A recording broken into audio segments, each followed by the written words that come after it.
Muito bem, então, iniciando a nossa última aula sobre o Pentateuco, a nossa última live, né? Lembrando que o conteúdo exaustivo do Pentateuco, ele encontra-se na plataforma da Academia Bíblica, com todas as aulas ali, para serem assistidas de forma detalhada, mas nós vamos tirar aqui algumas dúvidas, talvez, colocar alguns pontos que são pontos chaves dentro deste final de matéria, né?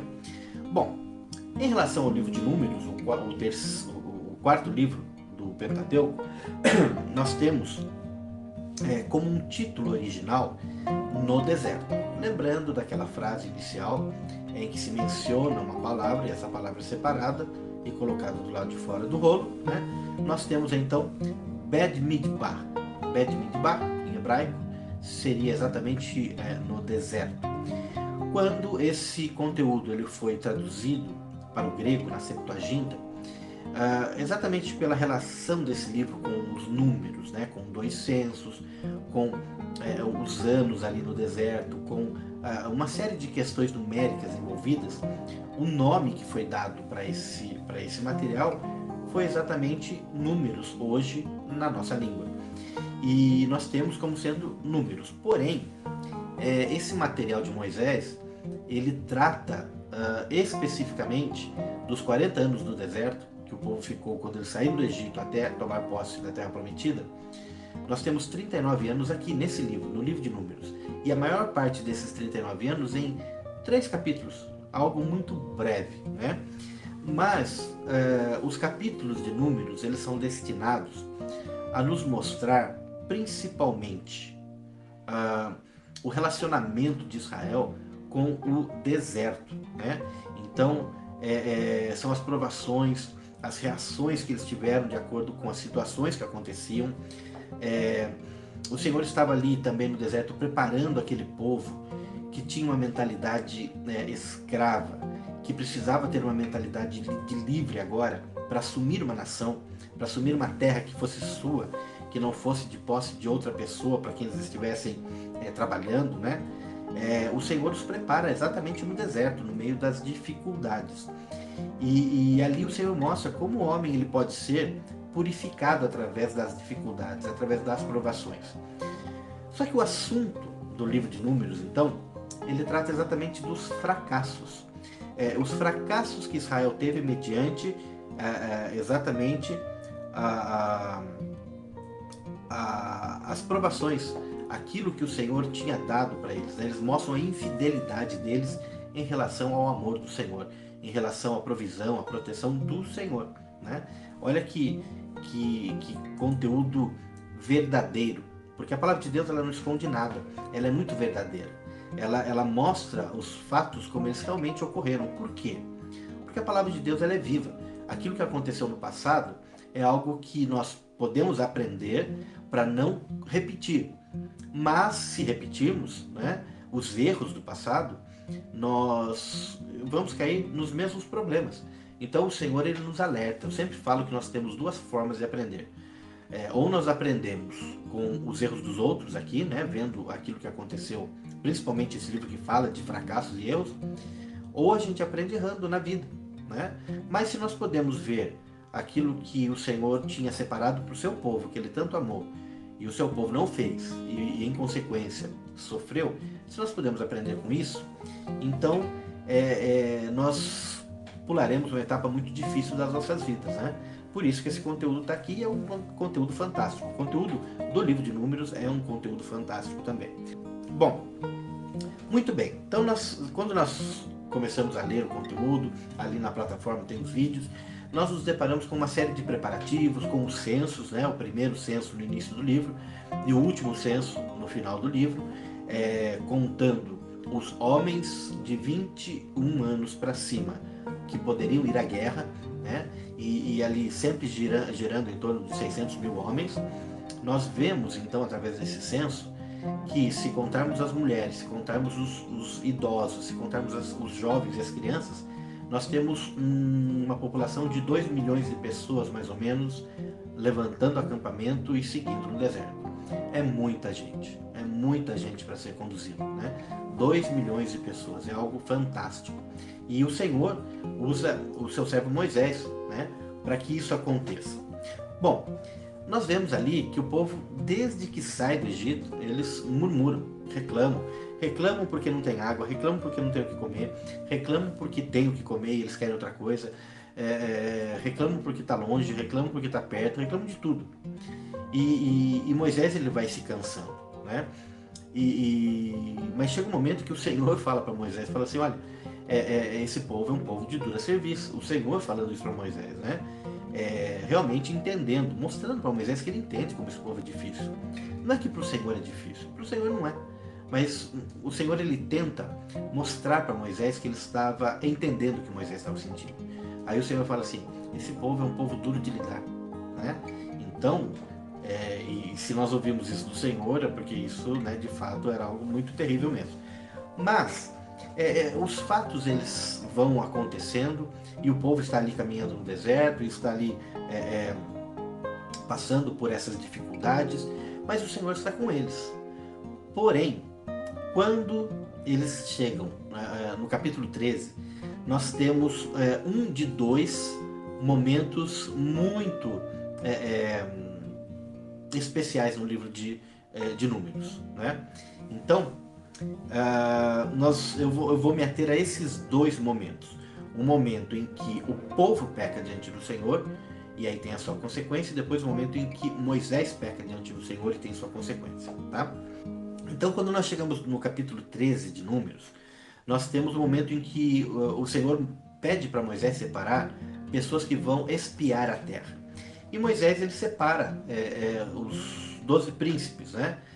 Um príncipe de cada tribo, um filho de cada chefe, para que possa estar indo ver a terra, para que possa estar indo vislumbrar a terra. Bom, aquilo que poderia ser um estímulo, né? Quer dizer, você vai lá, você vê, você gosta, você vê aquilo que Deus vai te dar e o Senhor está te deixando experimentar um pouquinho aquilo que Ele vai te dar.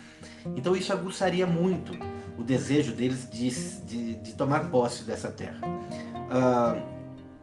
Provavelmente esse foi o motivo que o Senhor permitiu que isso acontecesse. Nós podemos entrar aqui naquela linha, mas o Senhor poderia saber que eles iriam reagir dessa forma. Claro que o Senhor pode saber todas as coisas. Ele sabe todas as coisas, mas Ele deixa que nós venhamos a decidir aquilo que nós iremos decidir. Nós iremos achar a respeito da situação, né? Mas nós vamos ver que existe uma divisão aqui. Parte do grupo vai e fica apavorado com aquilo que eles veem, e parte se alegra, né?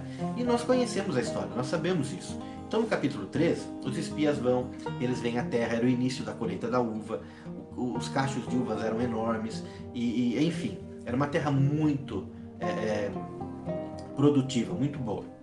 Só que quando eles voltam, então nós temos 10 espias relatando que era uma terra de pessoas gigantes. O que acontece é o detalhe que nós falamos no início. É uma mentalidade de escravo.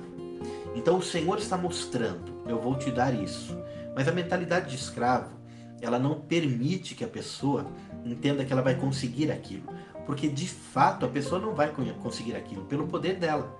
Porque não há em nós o poder para conquistar todas as coisas, né? Nós temos na nossa caminhada com o Senhor, conforme nós vamos crescendo, conforme nós vamos amadurecendo, nós temos as coisas que nós podemos sim conquistar. Mas quanto mais a gente cresce, mais a gente quer depender de Deus. E nós entendemos essa dependência e entendemos que nessa dependência nós podemos todas as coisas, né? O problema é que nós temos um povo que não tinha relacionamento com Deus, né? Eles não tinham no Egito relacionamento com Deus. Aí agora eles sendo livres por Deus, embora eles tenham visto tudo aquilo que Deus fez para livrá-los do Egito, quem tinha relacionamento com Deus era Moisés. Moisés transmitia a Arão, Arão falava com o faraó, e também Arão estava ali agora do lado de Moisés, mas efetivamente o povo não falava com Deus. Eles viam trovões, viam nuvens, mas não viam o Senhor. Viam a coluna durante o dia protegendo do sol e à noite iluminando ali o local onde eles estavam acampados, mas de fato eles não tinham relacionamento com Deus.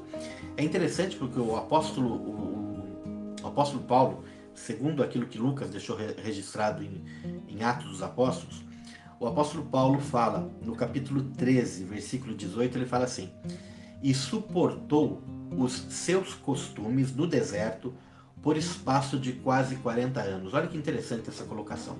Quando o apóstolo Paulo ele está falando ali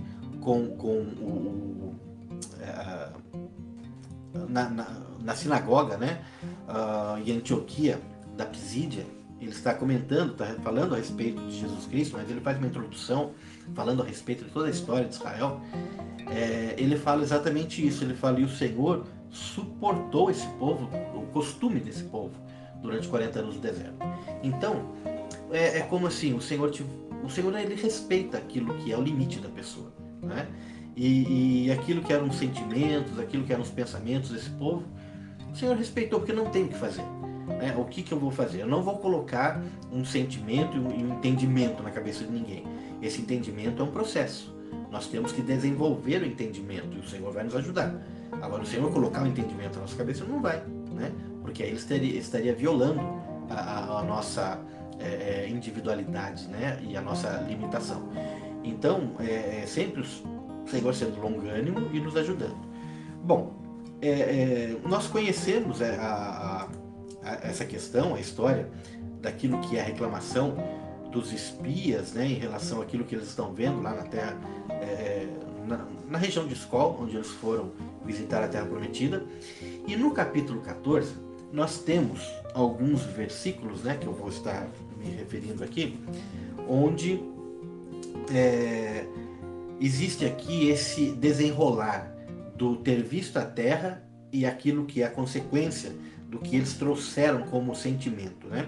Então, no capítulo 14, começa no versículo 1 assim: então toda a assembleia levantou a voz e clamou, e o povo estava chorando aquela noite. E todos os filhos de Israel murmuraram contra Moisés e Arão. E toda a assembleia lhes disse: quem dera houvéssemos morrido na terra do Egito. Quem dera morrêssemos neste deserto. Para que nos trouxe Yahvé a esta terra? Para cair a espada e que nossas mulheres e nossos pequenos sirvam de presa? Não nos seria melhor ser devolutos ao Egito? E cada qual dizia ao seu irmão: ponhamos um caudilho e regressemos ao Egito. Olha que povo com mentalidade escrava. Vamos nos acorrentar e voltar de volta para o Egito. Né? Vamos nos entregar de volta ao Egito. Olha que pensamento pequeno diante da grandiosidade do milagre que o Senhor está apresentando para esse povo, né? E, enfim, ali eles continuam falando e Moisés e Arão eles caem com seu rosto em terra, né? Porque também Josué e Caleb tentam aqui interceder, falando: não é assim. Mas o Senhor, né? Quando chega no versículo 11, o Senhor fala para Moisés assim: Yahvé disse a Moisés: até quando me depreciará este povo? Até quando se negará a crer em mim com todos os prodígios que hei obrado em seu seio, que eu fiz no seu meio, né? Feri-lo-ei com pestilência e deserdarei, e farei de ti e da casa do teu pai um povo maior e mais forte que ele.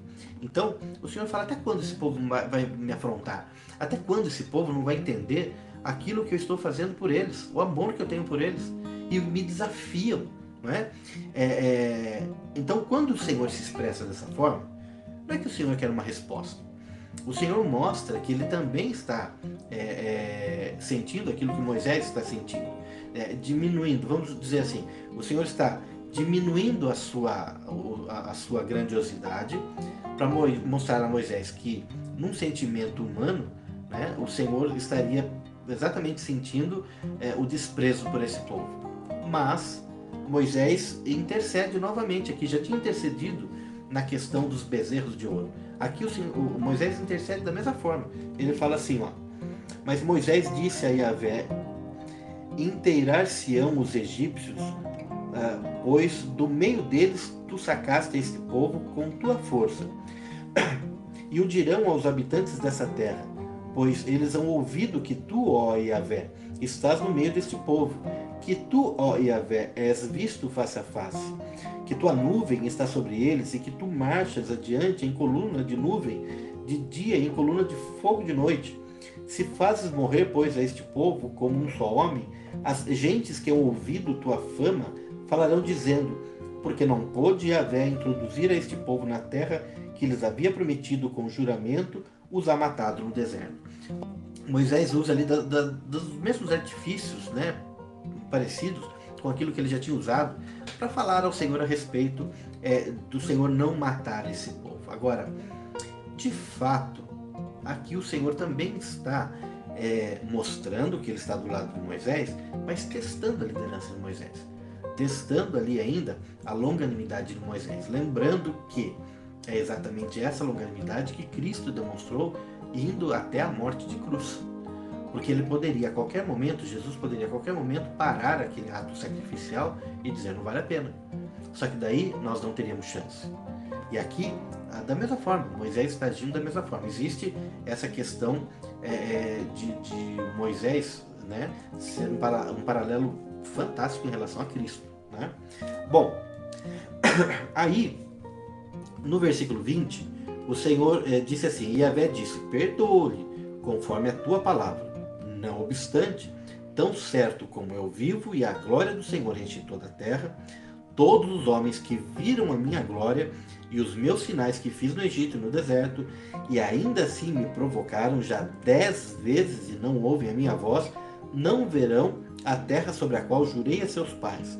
Todos os que me desprezaram não a verão, mas a meu servo Caleb, porquanto houve outro espírito nele e foi íntegro comigo, eu o introduzirei na terra, né? Assim como Josué também. Então, aqui é exatamente esse é o momento em que o Senhor ele rejeita essa geração. Mas qual é a geração? São os 600 mil homens de 21 anos para cima que pudessem ir à guerra. E por que são eles? Porque esses homens, e é homem mesmo, não há mulher aqui, não pode, eles é que respondiam pelo povo. Eles é que tinham o poder de opinar. E é exatamente esse poder de opinar deles contrário ao Senhor que os condenou. Então, toda uma geração de 600 mil homens morreria no deserto. Não são 2 milhões de pessoas que vão morrer no deserto. É claro que vão morrer, eventualmente, pessoas idosas, mas não é o castigo. O castigo de morrer no deserto e não entrar para ver a terra são desses 600 mil homens, ok? Bom, só que o povo se arrepende. E o povo se arrepende e eles tentam tomar à força essa terra. E eles vão para tomar essa terra e muitos morrem ali.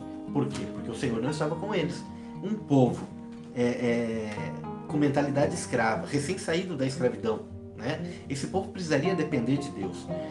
Quando nós lermos o livro quando nós estudarmos os livros históricos e nós lermos o livro de Josué, nós vamos entender que um povo ex-escravizado vai vencer 31 reis fortemente armados, pelo poder de Deus.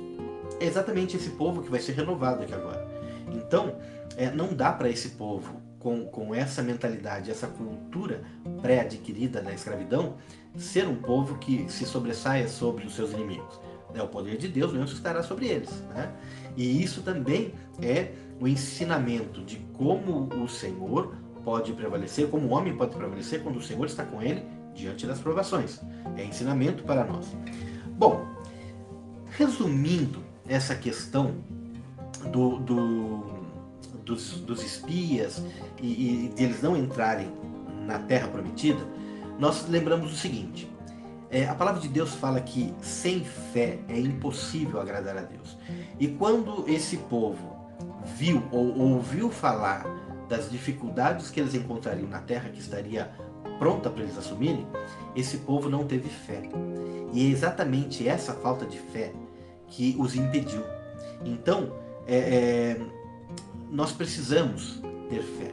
Nós precisamos confiar no Senhor.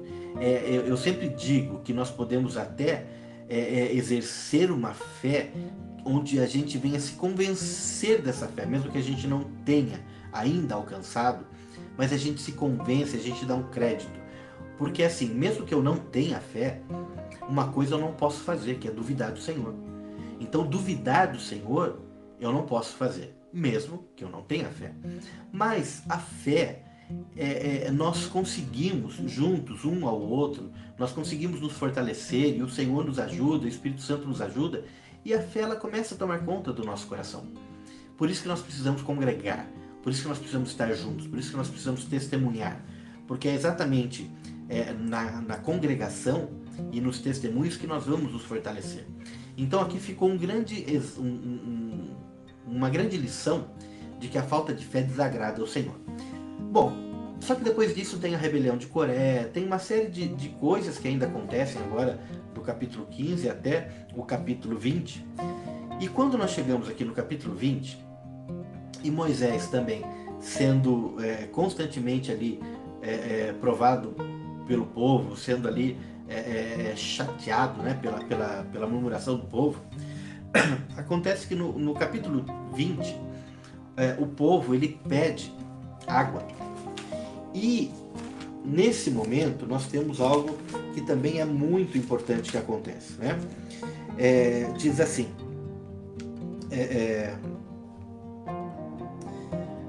no capítulo 20 de Números, os filhos de Israel, toda a assembleia, chegaram ao deserto de Zin no mês primeiro, e o povo permaneceu em Cádiz. Ali morreu Miriam e foi sepultada, a irmã de Moisés. E porque não havia água para a congregação, foram reunidos contra Moisés e Arão. E o povo contendeu com Moisés, dizendo: quem dera houvéssemos perecido quando nossos irmãos morreram diante do Senhor. Por que, pois, trouxestes a congregação do Senhor, a congregação do Senhor a este deserto, para que nós e nosso gado morrêssemos?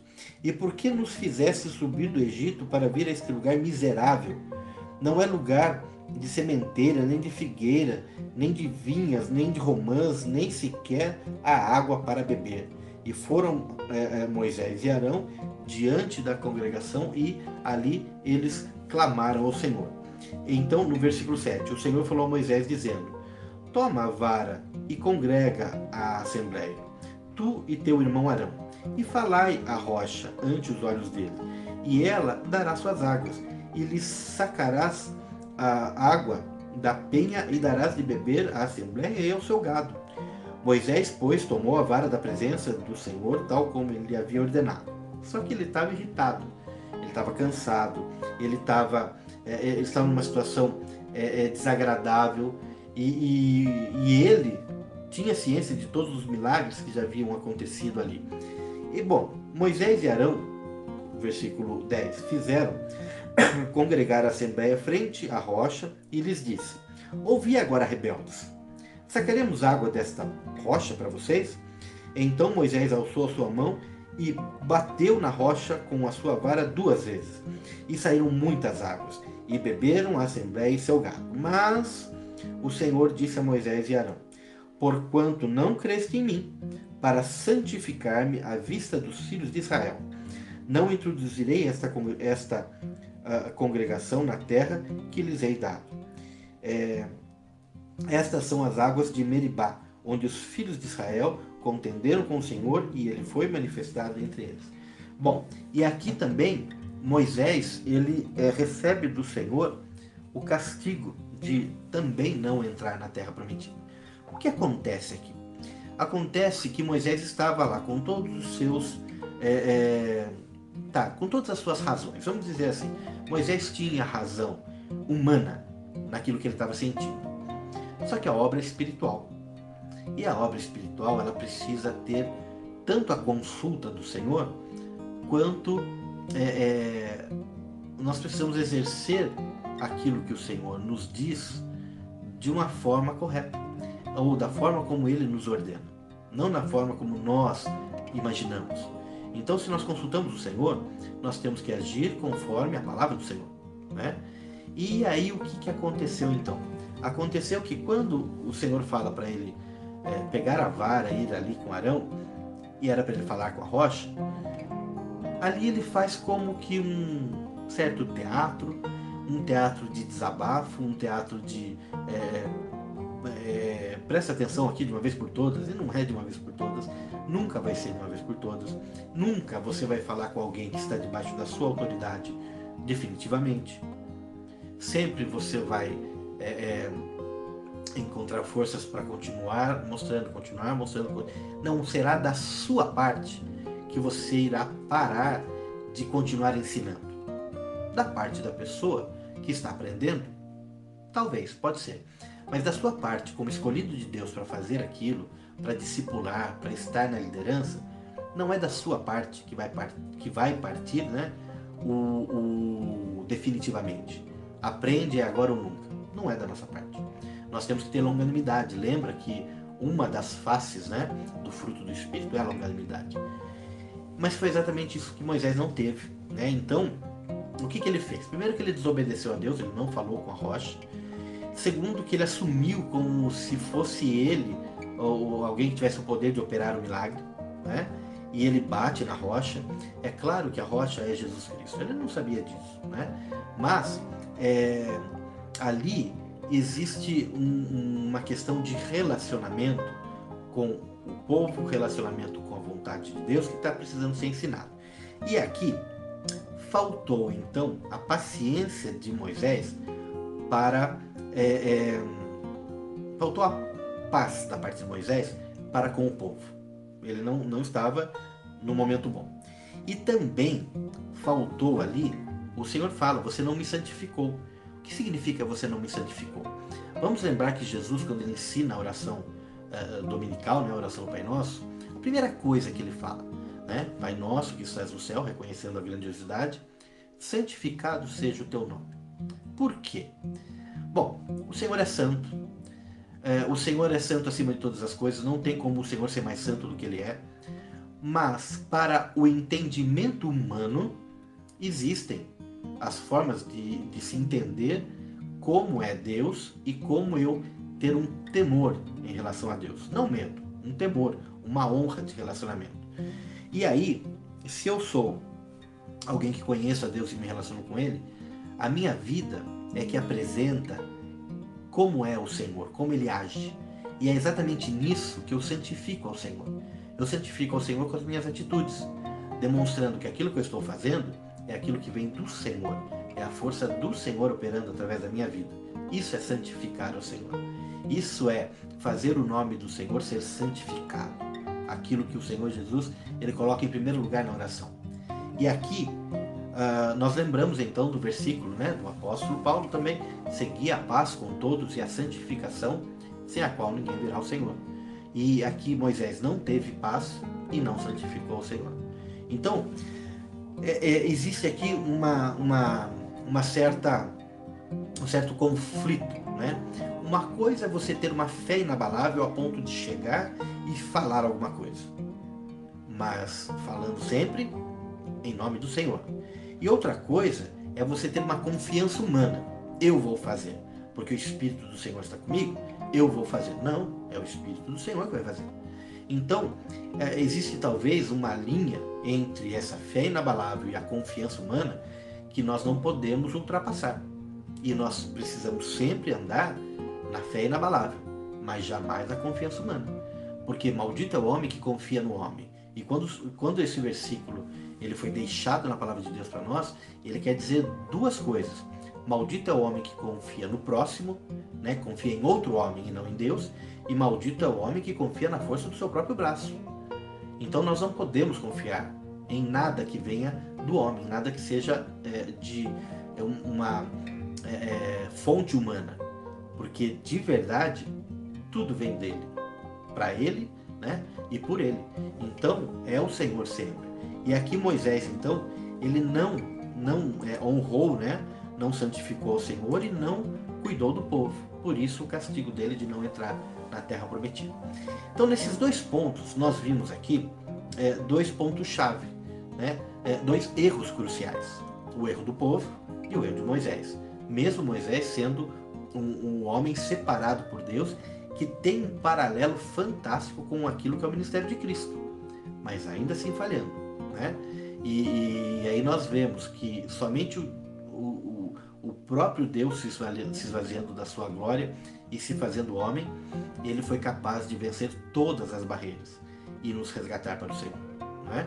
Embora Moisés tenha sido um homem fantástico.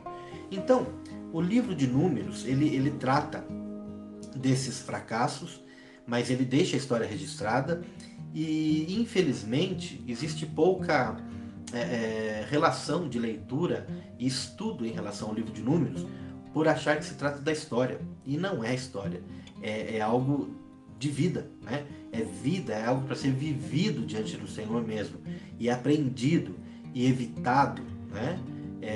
São ensinamentos fantásticos que nós temos aqui nesse livro de murmurações. Bom, o último livro do Pentateuco é o livro chamado Deuteronômio. No seu original, ele seria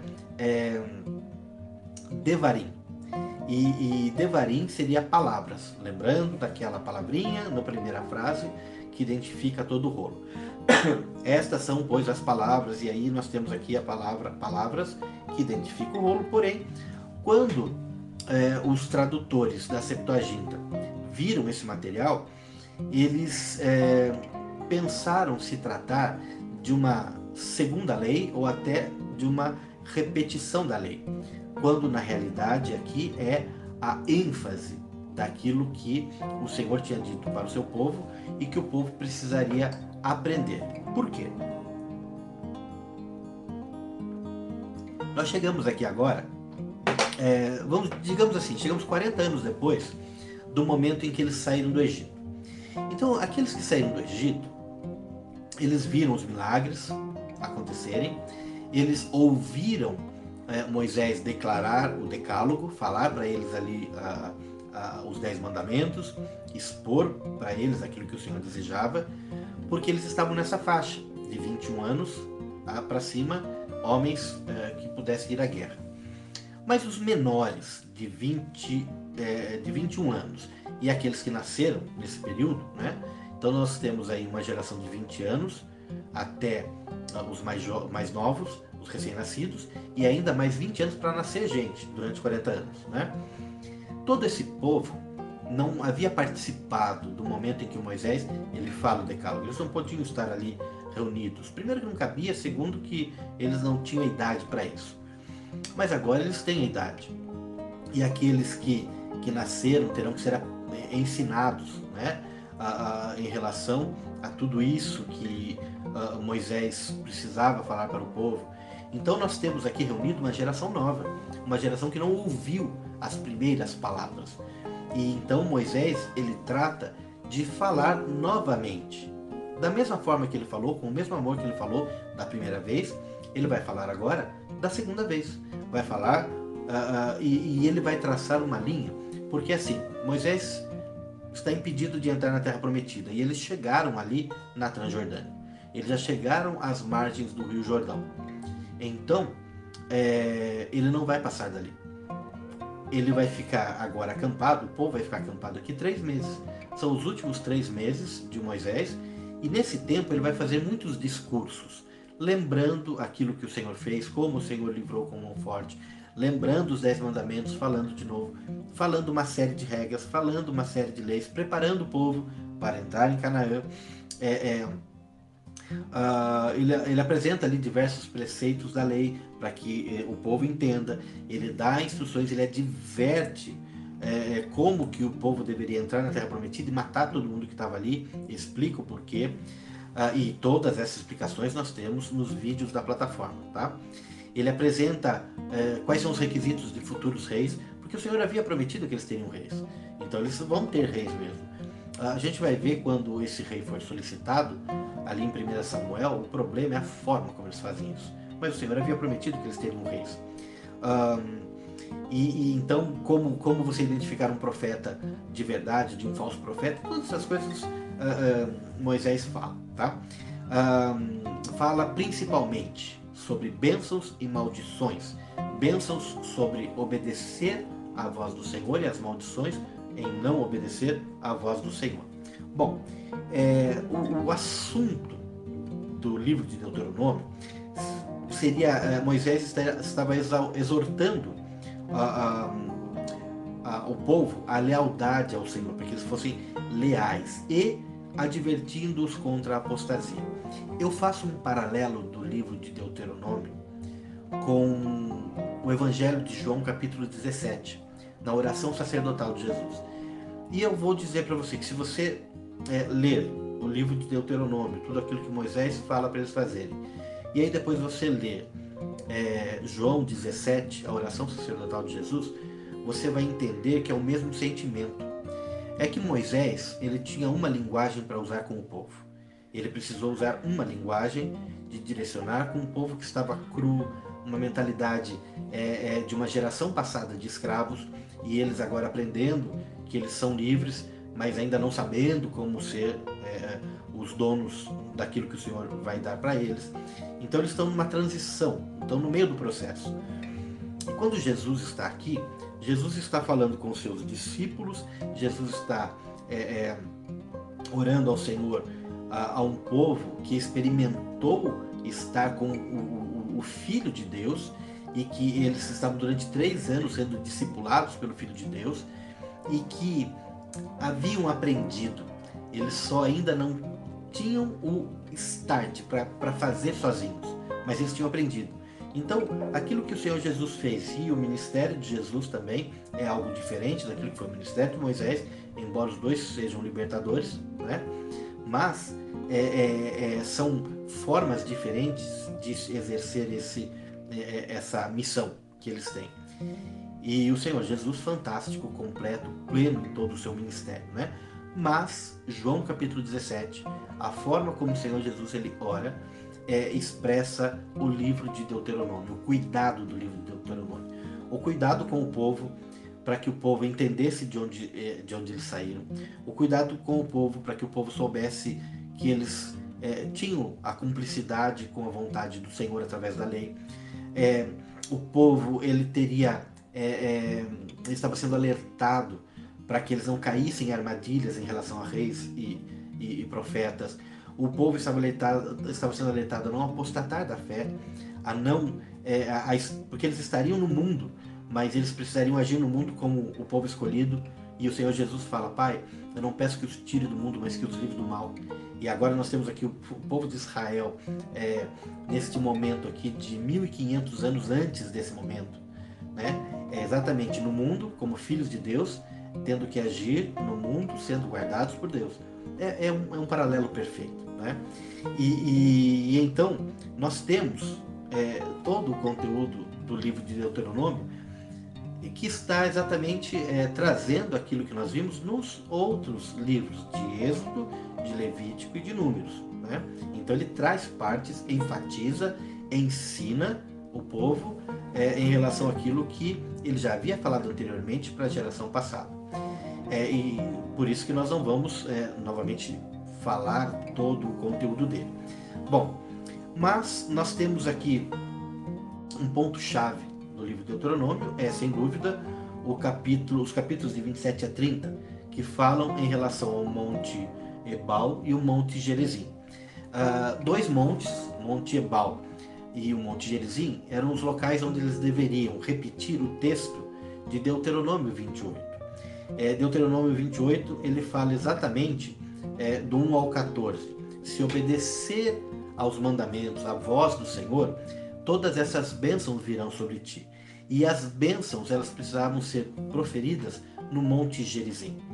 Mas, a partir do versículo 15 até o final do capítulo, o Senhor ele fala a respeito das maldições, daquilo que o povo teria como castigo se eles não ouvissem a voz do Senhor. E isso deveria ser repetido no Monte Ebal.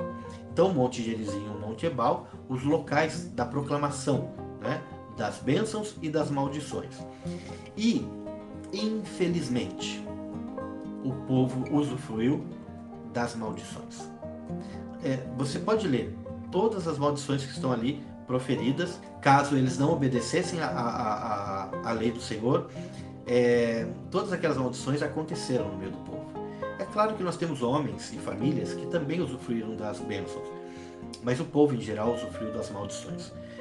tem uma maldição que eu acho terrível, que se você não ouvir a voz do Senhor, acontecerá que vocês comerão a carne dos seus próprios filhos. E nós vemos isso. Nós vemos mães matando e comendo a carne dos seus filhos recém-nascidos. Então, infelizmente, o que esse povo desfrutou foi das maldições em relação àquilo que o Senhor tinha dito. Nessa caminhada, até que Jesus Cristo veio e trouxe para eles a revelação do Pentateuco naquilo que é uma vida plena com o Senhor de liberdade pela graça. Mas isso vai demorar ainda 1500 anos. Então, o livro de Deuteronômio, para mim, é um livro do coração de Moisés. É o livro do coração apaixonado de Moisés pelo povo, um povo que não merecia. Mas com todo o cuidado e com todo o amor de um pai, porque ele não estaria mais com eles.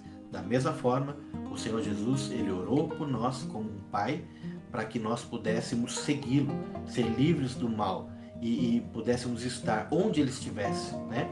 É interessante porque, pai, ele fala assim, eu peço que onde eu estiver, estejam eles também. E Moisés, ele pede para que o povo entenda aquilo que o Senhor estava dando para eles, que era estar na terra prometida, né? Era estar ali no local que o Senhor havia prometido a Abraão, Isaac e Jacó. Então, é um paralelo, né, perfeito aqui. E com esses comentários finais a respeito do Pentateuco, nós finalizamos as lives, que são exatamente esses comentários mais enfáticos em relação a partes do Pentateuco. Lembrando que os vídeos exaustivos estão na plataforma e que nós possamos juntos aprender a palavra de Deus, porque existe uma grande obra colocada nas nossas mãos. A obra é continuar aquilo que o Senhor iniciou numa cruz. E o Senhor nos dá a oportunidade de continuar essa obra. Isso é uma grande dádiva. Então que nós possamos nos preparar para que possamos fazer com zelo e possamos exercer com zelo o chamado que o Senhor tem sobre cada um de nós. Que Deus abençoe cada um de vocês e nós continuamos juntos nessa jornada.